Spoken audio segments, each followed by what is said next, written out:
भारत के वजीर दाखिला अमित शाह ने आज कुछ ऐसे हिंट दिए हैं, कुछ ऐसी बातें करी हैं जिससे ये साबित होता है कि वो पाकिस्तान के ऊपर एयर स्ट्राइक करने वाले हैं, सर्जिकल स्ट्राइक कर सकते हैं। फिलहाल के लिए आपको ये बता दें कि अमित शाह की बातों से ऐसा लग रहा था कि लड़ाई वो चाइना से हार रहे हैं और उसका जो है जो नुकसान है वो पाकिस्तान के ऊपर करना चाहते हैं। नाजरीन, जो कश्मीर के अंदर डेवलपमेंट हो रही है, लगातार ये कश्मीरियों को शहीद कर रहे हैं और कह रहे हैं कि हमने फलां जगह से ISI का एजेंट पकड़ लिया, फलां जगह से हमने दाइश का पकड़ लिया, फलां जगह से ऐसा शख्स पकड़ लिया जो पाकिस्तान से ट्रेनिंग हासिल करके आया था। भारत का इल्जाम पाकिस्तान पर यह भी है कि वो तालिबानों को सपोर्ट कर रहा है। कल मैंने आपको एक वीडियो बनाकर दी थी जिसमें जो अलकायदा का ग्रुप है वो ये कह रहा था कि कश्मीर के अंदर भारत जुल्म और सितम बंद करो वरना हम जिहाद और अग्रेसिव तरीके से करेंगे। तो भारत अलकायदा की, तालिबानों की, इसके अलावा चाइना का जो अग्रेशन है वो देखकर अब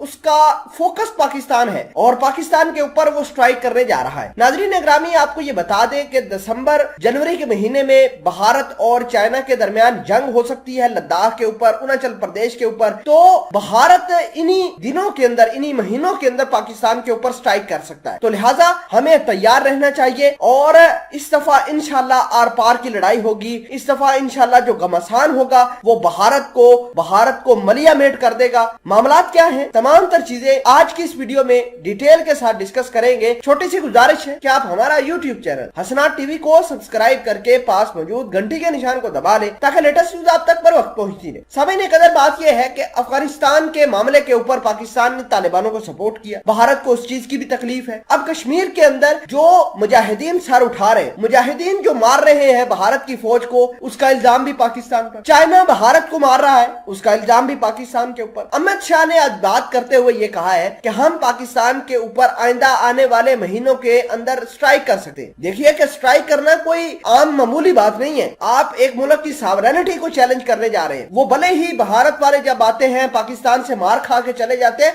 वो एक अलग चीज है, लेकिन इनकी इंटेंशन चेक कीजिए, इनकी सोच चेक कीजिए कि पाकिस्तान के अंदर दोबारा आने की बात कर रहे हैं। तो हमारे बेशक जवान तैयार हैं, हमारी एयरफोर्स तैयार है, वो एक अलग डिबेट है कि जब भी भारत आता है यहाँ से मार खा के चला जाता है, ये दुनिया को भी पता है। लेकिन भारत की इंटेंशन ये है कि पाकिस्तान के हालात खराब करना। अब बात यह है कि कश्मीर के अंदर भारत वालों ने ऑपरेशन ऑल आउट किया हुआ है, वहां पर भारत वाले अपने ही फौजी मरवा के इल्जाम पाकिस्तान के ऊपर लगा रहे हैं। मुख्तलिफ कश्मीरियों को पकड़कर जिनका पाकिस्तान के साथ कोई लेना देना ही नहीं है, उनको कह रहे हैं ये पाकिस्तान से ट्रेनिंग हासिल करके आए। उन कश्मीरियों को ये कह रहे हैं कि ये पाकिस्तान के ISI के एजेंट हैं और ऐलान ये करते हैं कि हमने ISI के एजेंट को दिल्ली से पकड़ लिया, हमने फलां जगह से पकड़ लिया। अब देखिए कि मुजाहिदीन की एक सोच है कश्मीर के अंदर कि जैसे जैसे सर्दियां आती हैं वैसे वैसे वो अपनी जगहों से निकलकर अगले लेवल के ऊपर जाते हैं, अगले मोर्चों के ऊपर जाते हैं। तो भारत उसका इल्जाम भी पाकिस्तान के ऊपर लगाता है, लेकिन खुद नहीं सोचता कि वो आर्टिकल 370 के बाद कश्मीर को जो जेल बनाई हुई है, सबसे बड़ी ओपन जेल, उसके कंसिक्वेंसेस भारत वो नहीं देखता और उल्टा इल्जाम पाकिस्तान के ऊपर लगाता है। ये अपनी हार का बदला पाकिस्तान के ऊपर सर्जिकल स्ट्राइक करके लेंगे। लेकिन पाकिस्तान तैयार है, जिस तरह पहले हमने इनको मारा था